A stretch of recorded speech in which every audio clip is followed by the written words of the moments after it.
guys to drown out the noise surrounding the quarterback situation, or is it a distraction? I think, they keep us so busy around here.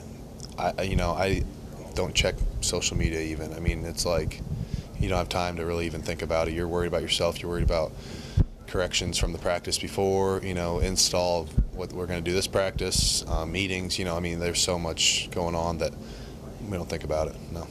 So I understand there's already been a kind of a, for lack of a better word, a cleansing where you guys talked and as a team and things were shared and it was a good thing. What came out of that, do you think? I just think closure. I mean, we're all ready to move forward. It's not about those two guys. What happens with that? We're going to play regardless. We're just excited to, get back out on the field, be together, and grow as a team and grow as a family as well, closer together, and just get ready for the season. So. At the end of the day, this could be a good thing because it's weird to have a meeting 2 or 3 practices in, right? Right. Yeah. I mean, I think it was a good thing. Just get everything out on the table and just go forward. Put it to the side, put it to rest, and we're just excited to be, like I said, as a team together and go forward, move forward together. So. What type of improvements year over year have you seen from guys like Alex Leatherwood and Judge Close? I think the knowledge of the offense, technique. I mean, Jed going from tackle to guard is a big move. It's not something that happens easily, especially playing with the ones, where you can get exposed a lot easier if you don't know your stuff. So I just think him just picking up on little techniques, playing faster at the guard position. And as far as Wood, he's obviously a great player, and just for him. It's just technique, same thing. Technique, knowledge of the offense, plays, knowing what's going on, checks to it, and stuff like that. So I think, I've noticed a big difference in both those two. Has it been easy to adjust to all the new coaching staff members being played?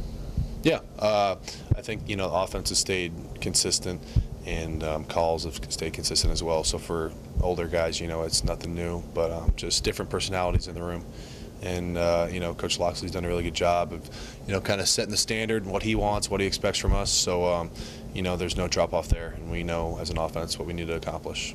Does consistency really mean a lot to the players to be able to have the same mindset year in and year out? Right, yeah, and I think Coach Saban's done a good job of that, is just setting what he wants out of the offense and what we're going to do. And, as the offensive coordinators have came in, it's stayed the same. So, philosophy might be a little bit different, or their personalities, like I said, but overall, same offense. So, what's the key? Is there a key to progressing each day with where you are that you've learned maybe from being here for years? Where you know what I mean? Before you get pads on, and then it'll get old in 2 weeks and all that. Right. I think just know your strengths and know your weaknesses, and try to play to your strengths, and kind of limit your weaknesses. And for me, it's like, at the center position, know what I'm good at, know what I'm not good at, and then try to, emphasize what I'm good at. And then, in practice, really try to work on my weaknesses and try to eliminate them as much as I can. So for me, just kind of, seeing what I'm bad at and what I'm not having success like I'd want to in practice, and just working on that, just really grind on that, and try to catch those things up. And so I think everyone's kind of evaluating themselves and trying to do that. So just get as good as you can. This is probably a dumb question. Way too early, but has it dawned on you yet that that was my last day 3 practice of my career here? You know what I mean? You may not have not this yet. No, it's dawned on me about that was my last spring, my last summer. So I mean, we were running 110s. I said that's the last 110 I'm ever going to run in my entire life, which was not a bad thing. So yeah, I've kind of checked those things off in my head, but camp. That'll be a big thing to check off once it is coming to a close. But for now, we're just focused. It's so early in camp that you can't even think about that. So we're just focused on getting better. Can you talk about the camaraderie that you have with guys like Lester Cotton and Jonah Woods? Yeah, those two guys played a lot of ball around here. Been around for a long time. A lot of guys look up to them, and so it's just awesome to have them, next to us and next to me. So yeah, I'm just excited to see what they're going to accomplish this year. Lester going into his 4th year and Jonah going into his 3rd year. We're expecting big things, and a lot of camaraderie along the offensive line. So yeah, I'm just excited, and we've got a lot of potential. But it doesn't mean much until we go out and play. So. All right. What have you seen from younger guys like Perez Parks, Cameron Latu, Yabi, and Noma. I know everybody's really excited about, those guys coming on board. Honestly, the biggest thing I've seen from them is their willingness to learn. Because obviously those guys are all talented. I mean, they wouldn't be here if they weren't. But I've seen tremendous, physical traits from them. But the thing that I really like about those guys is that they all want to learn. I mean, they're texting me, coming up to me, asking me, can we get extra film every day? That's something that I think is awesome, and I'm more than willing to help them. And those guys are they've been doing a really good job. And I just told them yesterday, y'all are probably the most advanced group of freshmen that I've seen here since I've been here, and I've been here a while. So, yes, sir. It's kind of cool that you got that job along with making plays. Mm-hmm. You really got more than one thing to do. Most people just want to make plays and get better, but you kind of have a dual role when you're older. Yeah, and that's your responsibility, because that's what the older guys did when my class first came in. It's kind of just how the cycle works, and I think it's vital to the program, because you teach those guys how things go, and that's how the culture is, carried on, and so those guys will hopefully pick it up and they'll appreciate it. Then 2-3 years down the line, they'll be so comfortable that they're doing the same thing for the next wave of guys, and it just keeps carrying on. I think that's one of our biggest keys to all the success we have around here. So you got injured, came back, did all the work. Mm-hmm. That had to be difficult. But now you've gone through a spring and a summer. Any carryover from the injury mentally or as a motivation factor or anything, or is that just in the past, you don't think about it? For the most part, it's in the past. I'm really just locked in and focused on my senior season. But I will say some motivation, just because I had a lot of my season cut out last year, to where I know that this is my last shot, and I want to go into this thing, just leave it all out there, no regrets, and just leave my mark and just have an impact on this program, on these people, on the coaches, just any way I can. I'm just not taking it for granted. You're taking the tough road, and being a highly recruited guy, Mm-hmm. biding your time, and patience had to be a virtue. Yeah, and I knew that coming in, but at the same time, it's something you just got to go through, and I knew that it was going to might take a little time. I might have some some things down that I might have to work on, weight, or this or that, but it's something I did, and I take pride in it. I think, and I'm glad I took this route, because I feel like it's made me into the person I am today. And I think it's going to prepare me for any other trials I might face. And like I said, it's really just everything's just been a blessing, really. Is it easy for you guys to block out the noise regarding the quarterback situation, or has it been a distraction for you guys? Oh, it's easy for us, because we're locked in on our opponent, but obviously right now we're locked in on ourselves. We want to just focus on ourselves right now. Figure out who we are as a player, who we are as a team, get our identity out there and figure out who we are. And, we don't let any outside distractions or anything really affect us. I don't even think that it's even bothered anybody. Like I said, we keep on rolling. I guess it's early on in fall, but what have you seen from the secondary? A lot of new faces there, maybe some young guys who will be expected to step up there. I've seen, a tremendous amount of young guys that are making plays already, and that says a lot about them, because normally the secondary, that's one of the harder positions to learn mentally, and these guys are already kind of understanding the concepts, and they're out there making plays. So the future is really bright for our secondary, and even the guys that we have right now. I mean, athleticism, they're smart, good decision makers, they're vocal. I think we have a very good secondary, and I'm very supportive of them. Hey, Christian, you're playing a little bit for Terrell Lewis.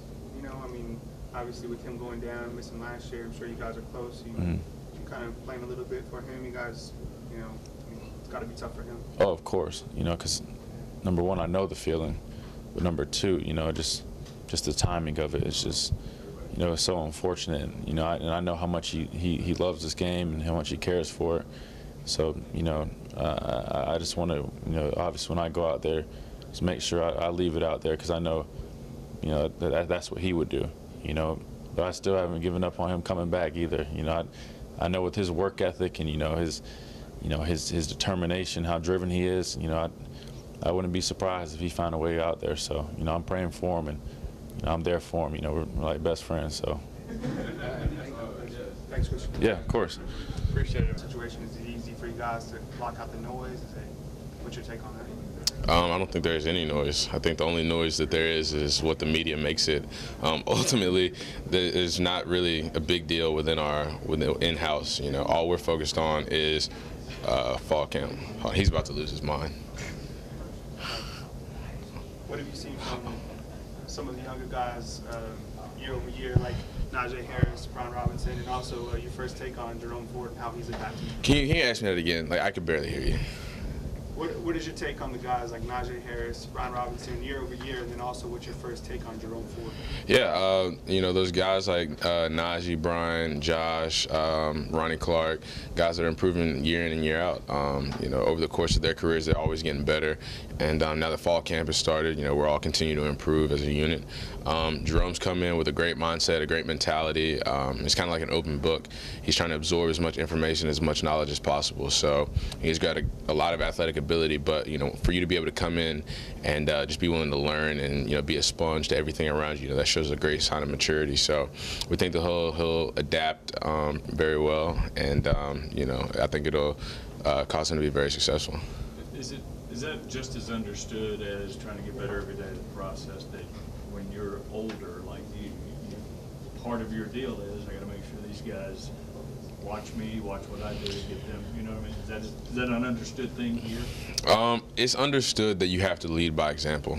You know, one thing that I knew coming back, I was always going to be a guy that was looked at by the younger guys, and I would be a guy that the coaches expected to kind of set the example and set the standard for what it takes to be a part of our program. So it's a big responsibility. You know, you have to make sure that you're always being accountable and you're always doing things the right way. You know, you can't be a leader and do things right sometimes.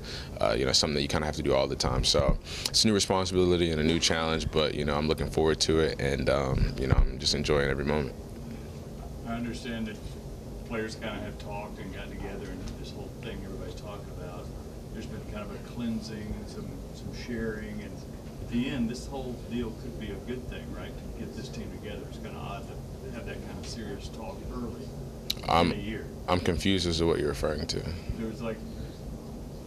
Was there not, like, the team talking to each other and cleansing and kind of sharing things with each other? About what? I'm confused. I don't know what you're talking about. If you don't, maybe you weren't there. Somebody's already answered it, so forget the questions. Okay.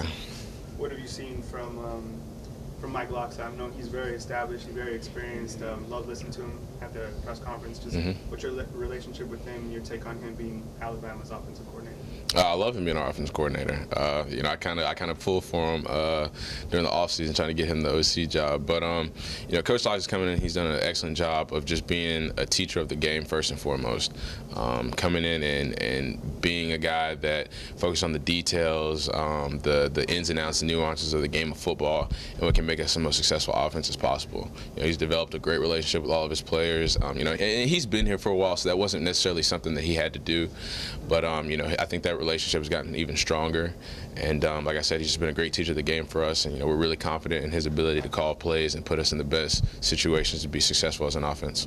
Time for one more if you got it. Do you think having Coach Locksley around the program before you became the offensive coordinator, does that add a new level of comfort for you guys? I think so, because like I said, you know, already having developed relationships with guys on the offense, being a guy that was really well liked before he became the OC, so whenever he got that job, you know, everybody was kind of familiar with him and his personality, and now he's just in a different position now. So he's running the offense now, but he has everybody's complete confidence and faith and trust. So, you know, we're really looking forward to seeing how the season goes with him.